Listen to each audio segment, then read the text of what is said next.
Dans cette vidéo, je vais vous parler du parallélépipède rectangle. Alors, qu'est-ce que c'est un parallélépipède rectangle? Ben, en voilà un. En voilà un autre. Un parallélépipède rectangle est un solide dont toutes les faces sont des rectangles. Une boîte à chaussures a une forme de parallélépipède rectangle. Alors, d'abord, juste un petit mot sur comment j'ai fabriqué celui-là. Je suis partie de ce patron-là. Je le découpe. Je fais bien tous les plis. On met les languettes grisées à l'intérieur. On colle ou à l'intérieur, mais c'est un peu long. Moi, j'ai juste mis des petits morceaux de scotch. Je ne sais pas si on les voit. D'accord. Les languettes à l'intérieur. Et donc, on voit bien. Ici, j'ai la face du dessous. J'ai tous les côtés qui viennent sur les côtés. Et enfin, le couvercle qui vient par-dessus.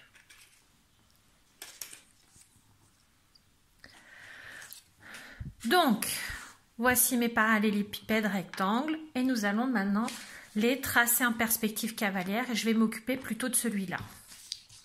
Donc, l'exercice que nous allons faire maintenant dans le cahier d'exercice, c'est tracer un parallélépipède rectangle en perspective cavalière. N'hésitez pas à faire pause régulièrement pour avoir le temps de recopier et de tracer la figure en même temps que moi. Alors, pour tracer ce parallélépipède rectangle, je vais choisir dans quel sens je le regarde, parce que c'est pas comme un cube, toutes les faces sont pas pareilles.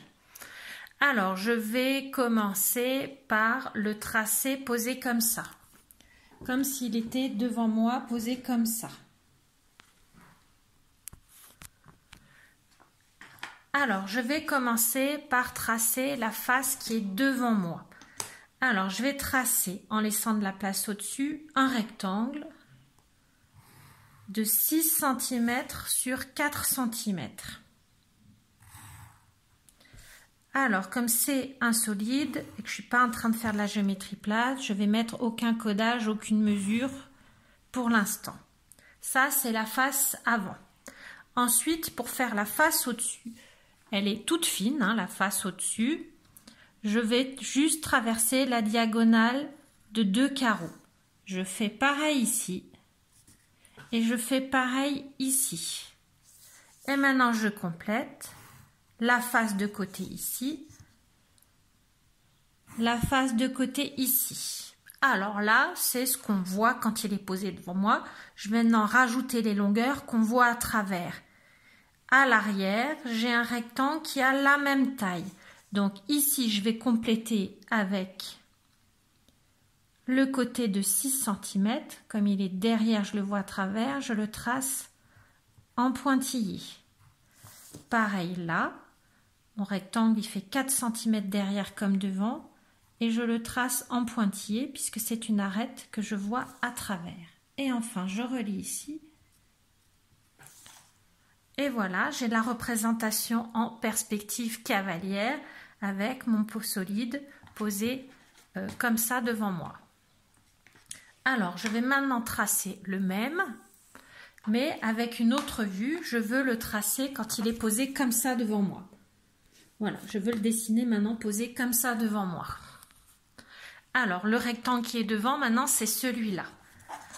Je vais cette fois-ci tracer, en laissant assez de place au-dessus, hein, un rectangle de 4 cm sur 1,5 cm.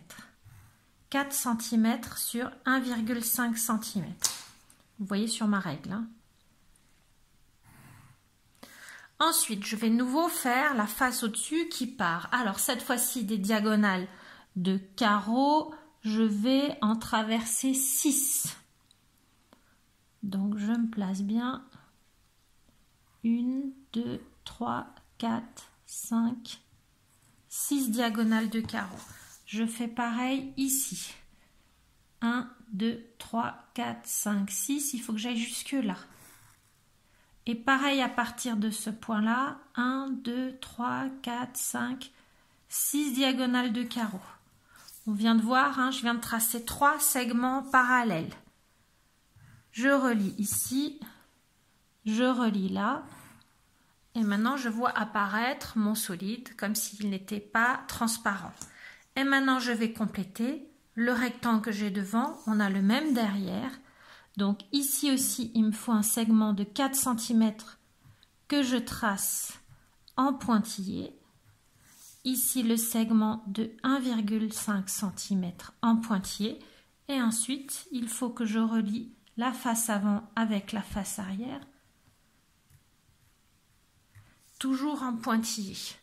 Et voilà, j'ai représenté le même solide, mais d'une autre vue, pas posé par la même face. Alors, pour finir, combien de faces a un parallélépipède rectangle? Il en a 6 qui sont tous des rectangles, mais qui ne sont pas pareils. Combien est-ce qu'il a de sommets? Eh bien, les sommets, il y en a toujours 8. Combien est-ce qu'il y a d'arêtes? Ben, comme pour le cube, il y en a 12 aussi. Si c'est allé trop vite, vous reprenez l'exercice, la vidéo depuis le début. Vous n'hésitez pas de faire pause et recommencer jusqu'à ce que vous ayez notre parallélépipède rectangle représenté en perspective cavalière de 2 vues différentes.